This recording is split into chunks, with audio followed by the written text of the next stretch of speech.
रहीम। मैं पहले अल्लाह का लाख लाख एहसान शुक्र अदा करता हूँ कि मैं 34 साल 32 साल से ज़्यादा हो गया मैंने मजलिस इत्तेहादुल मुस्लिमीन में काम किया। अल्लाह का लाख लाख एहसान है। ईमानदारी से और दयानतदारी से काम किया। मैं आज मजलिस इत्तेहादुल मुस्लिमीन छोड़कर मैं कांग्रेस में शामिल हो रहा हूँ। अल्लाह का लाख लाख एहसान है। इसलिए बहुत सारे लोग के दिल में बहुत सवाल है कि पार्टी टिकट नहीं दी। जिस दिन मैंने बिहार के लिए जीत के लिए जिस दिन पटाखे फोड़ा उस दिन ही बहुत सारे लोगों को ये बात का एहसास हो गया था कि मोहम्मद गौस साहब जो है अपना सफ़र दूसरी इनिंग जो है दूसरी कहीं जगह से, इसलिए कि बिहार का इलेक्शन एक ऐसा मॉडल था कि एक तरफ सारा संघ परिवार, दूसरे तरफ सेक्युलरिज्म और तीसरे तरफ है ना भाई मजलिस इत्तेहादुल मुस्लिमीन। तो बहुत सारे बिहार के भी लोग हैं यहाँ पर, बहुत जने में से बात करते थे। वो लोग बोलते थे कि देखो भाई सीधी बात है,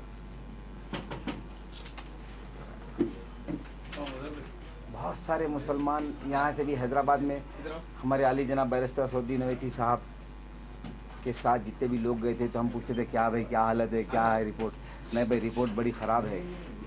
हर कोई मुसलमान ये बोल रहा कि आप वोट काटने के लिए आए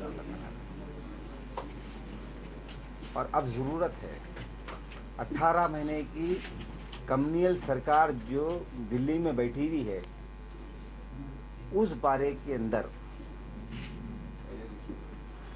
उस वजह हमको ऐसे फैसले लेने की ज़रूरत है मुसलमानों को कि हम सरकार बना नहीं सकते, मगर सरकार हमारी बना नहीं सकते हम, मगर सरकार किसी की बना सकते। हम जिसको चाहे तख्त पे बिठा सकते हैं, हम जिसको चाहे तख्त पे नीचे। ये मुसलमानों का सारे हिंदुस्तान में मौकूफ़ है। तो मैं एक ही वो है कि जो हाल सारे हिंदुस्तान में जो भारतीय जनता पार्टी जब से हुकूमत में आई,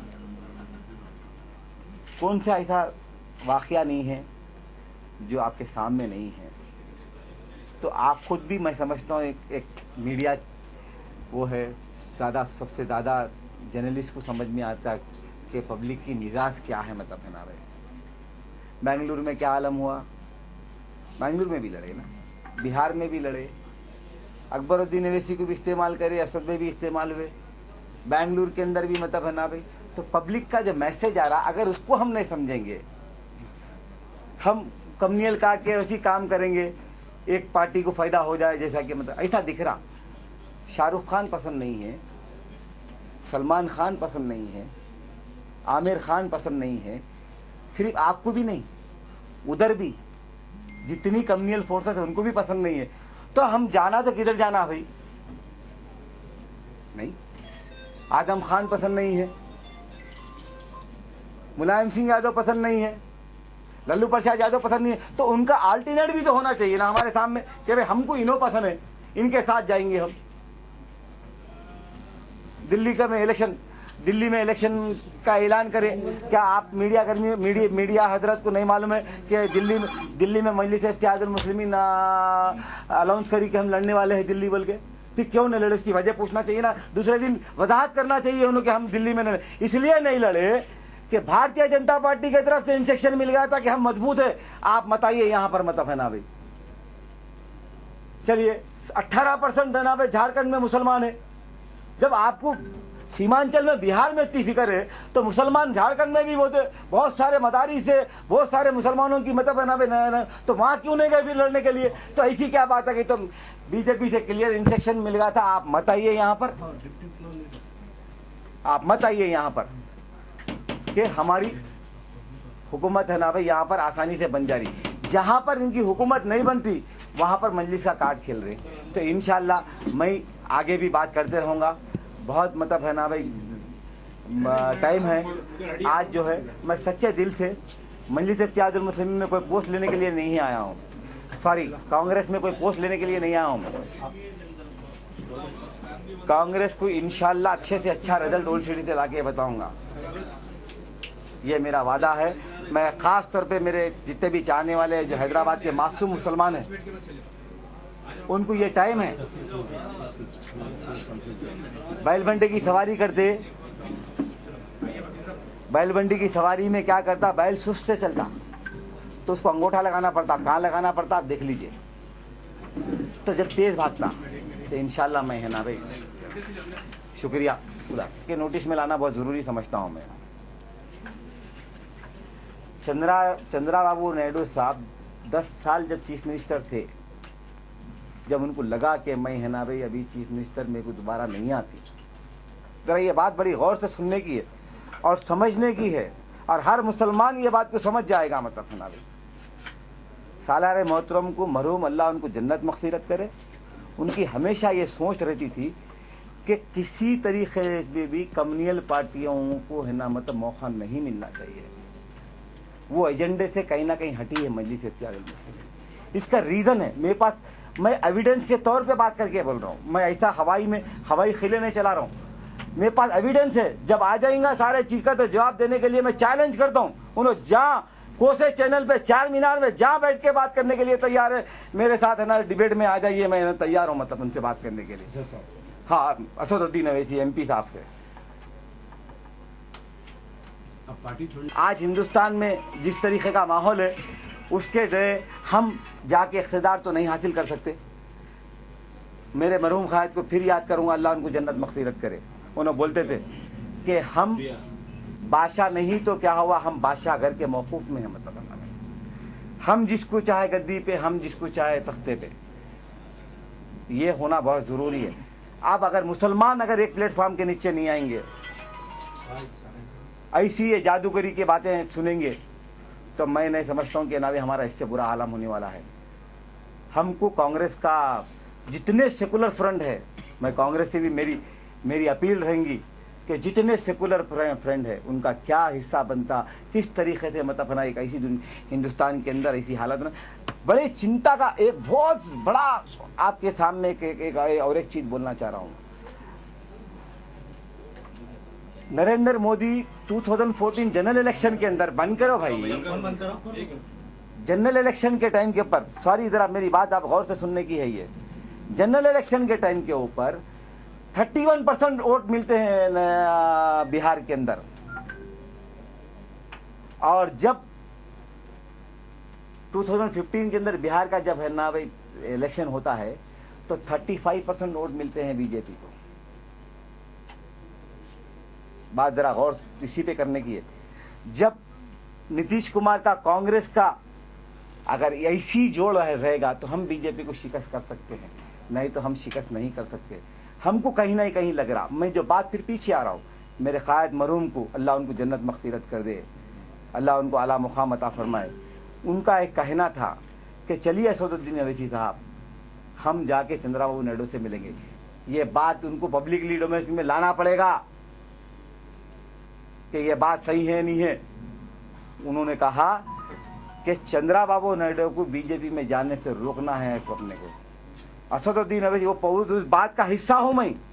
अगर किसी भी आदमी ये बात के ऊपर तनक़ीद करने के इसके अंदर कुछ बोल रहा तो मैं उसके लिए तैयार हूँ। मतलब ना क्या आप कहे कि चंद्राबाबू नायडू को हम बीजेपी में जाने अलाइंस करने नहीं देना, तो उन्होंने बोले, तो हमारे अब जो मौजूदा क़ायद है हमारे सदर मोहतरम, उन्होंने बोले नहीं बाबा, उसने जाने से भी फ़ायदा है, और दूसरी चीज़ मतलब वो एक्सपोज होके आ जाता उन्हें, और दूसरी चीज़ बोले है ना भाई उन्हें जहन बना लिया। तो उन्होंने बोले मियाँ हमारा काम है, मेरी सोच ये नहीं है बोले। तो ऐसी वालिद के साला का बहुत चाहने वाले हैं यहाँ पर, जितने भी है, मैं भी हूँ, मैं भी चाहने वाला हूँ। मालूम है एक बात बोले उन्होंने, एक जुमला हमेशा बोला करते थे, सबको मालूम है, लोग भीगने के बाद कहते थे कि बरसात आने वाली है, बरसात आ गई है।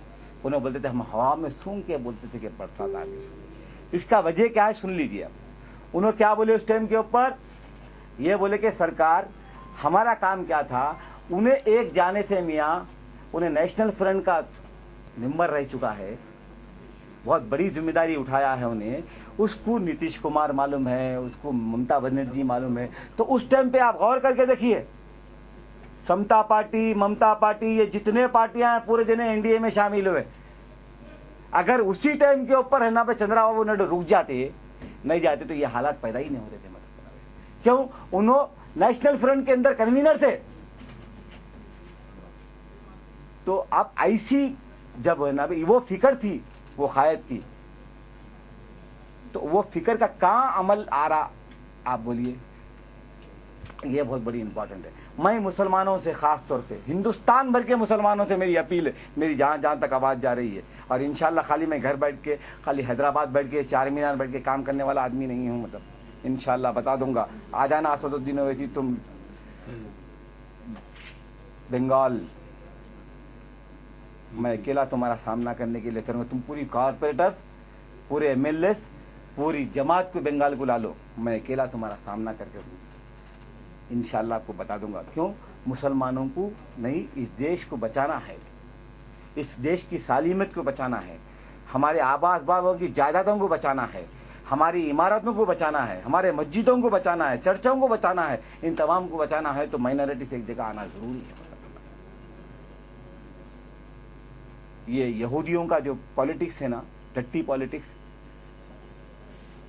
जो एजेंडा है उनका, उस एजेंडा जो चल रहा कि किधर भी अपन लाइमलाइट है ना, आप मेरा कायद कुछ चीज़ नहीं खाया तो उसके ऊपर बाबरी मस्जिद का सौदे का इंतजाम लग गया था, समझे? अदालत से मेहनत करे, हर वो चीज़ से करने के बाद तो हमको समझने की ज़रूरत है कि हिंदुस्तान का जो मिजाज है वो सेकुलरिज्म का मिजाज है, गंगा जमुना तहजीब है, हर जगह का कल्चर अलग है, हर जगह की ज़बान अलग है। तो मैं ये समझता हूँ कि कहीं ना कहीं बहुत बात है, महाराष्ट्र का इलेक्शन जो शुरुआत है वहीं से चालू होगी। मैं आपको बोल देता हूँ कि आप एक पॉलिटिकल कवर करते हैं बहुत सारे चीज़ों के अंदर, कोई भी पार्टी को वर्क करने के लिए, कि मिलने को लड़ाने के लिए उसे कितने वर्कर्स चाहिए, उस एरिया के अंदर कितने इब्तदाई के पार्टी के मेंबरशिप चाहिए, इससे पहले मैं जिंदगी भर गुलामगिरी लिख दूंगा। मतलब महाराष्ट्र के दक्खन के एरिया के हट के कहीं पर भी एक भी इब्तदाई थी क्या आपकी? तो 16 उम्मीदवारों को लड़ा है मुंबई के अंदर। और आप क्या बोले, एक और एक इंपॉर्टेंट बात बोल रहा हूँ, 2013 के दिन रब्बी अव्वल एक मुसलमानों का ऐसा मुक़द्दस जलसा होता है दारुसलाम के अंदर। क्या कहते हैं, ज़रा हमारे सदर मोहतरम, ज़रा बात बड़ी सुनने की है और समझने की है। क्या कहते हैं उन्होंने? बोलते हैं कि आए कांग्रेसी हो, मुसलमानों को टिकट दो, मैं कैंडिडेट नहीं उतारूंगा।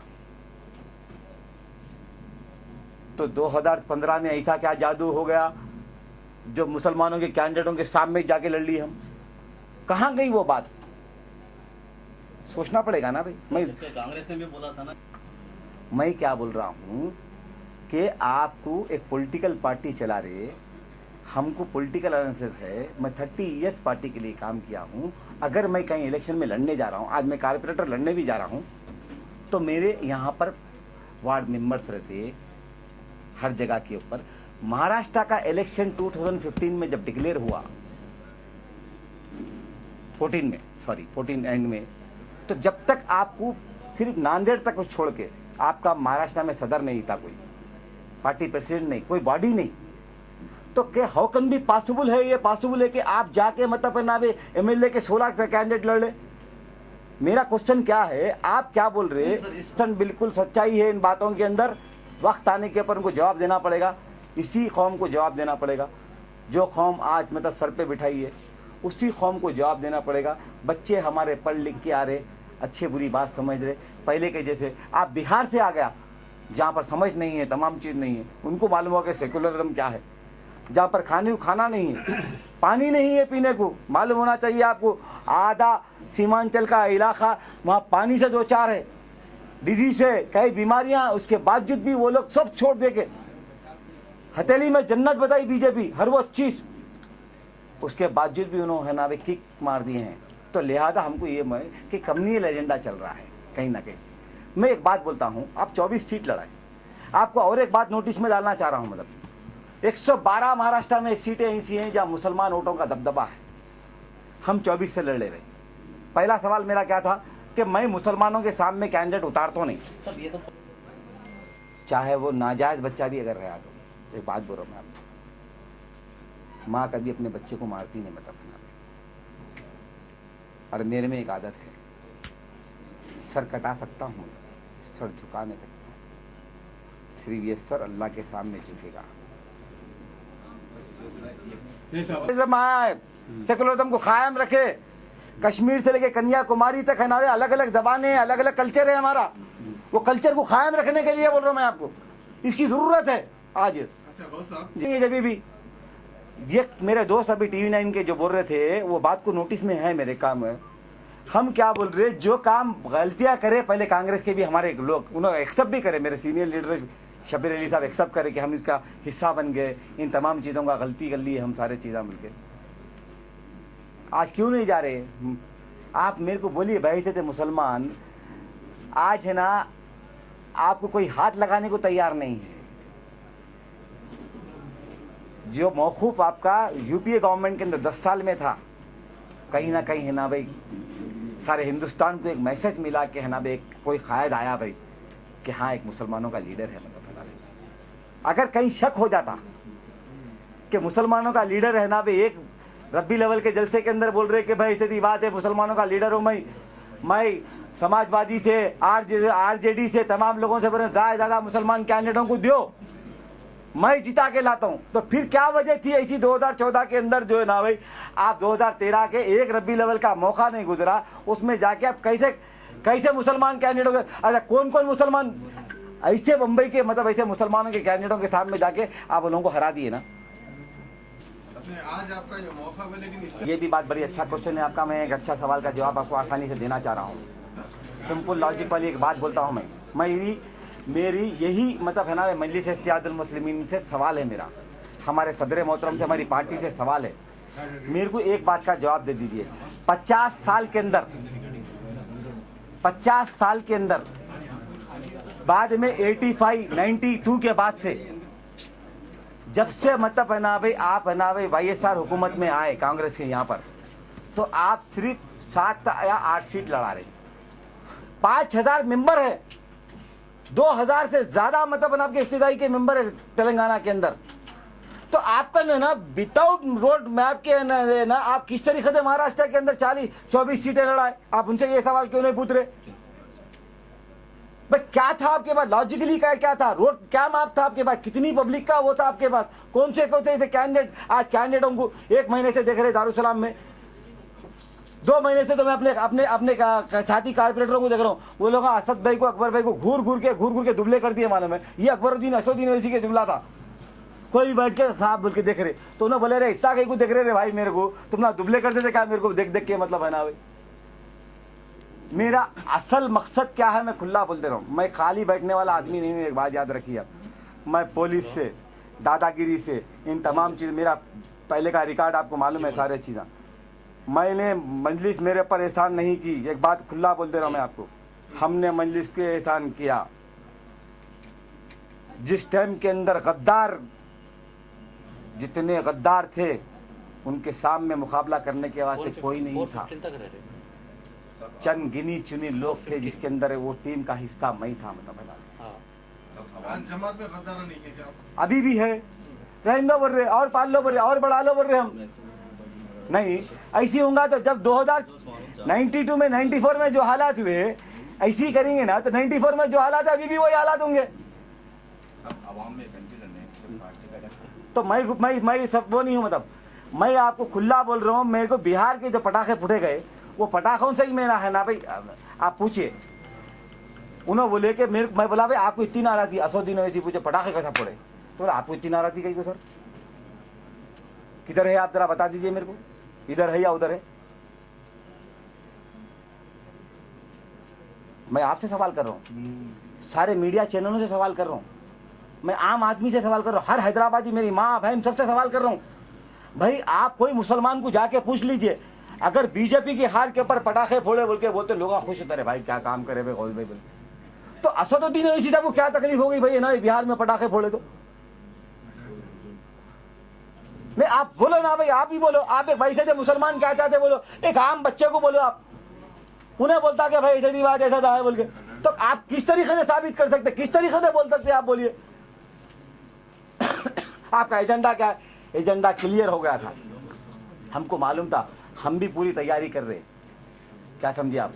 इंशाल्लाह हम आपको वादा कर रहे कि हम खाली दादागिरी करने के लिए नहीं करेंगे। आपको सारे मेरे जितने भी सीनियर यहाँ के लोग हैं, मैंने मक्का मस्जिद के अंदर मरहूम लोगों के बाडियाँ उठाया, लोगों के भेजे उठाया, दवाखानों को पहुँचाया, बम वो कर रहे, लोग मार रहे तो है ना, बम पड़ा हुआ है तो बच्चों को संभाल के लेके करके, मालूम है मैंने जो दंगा करते थे उनको पकड़ के दिया, आप लोगों के हाथ के सामने की बात है।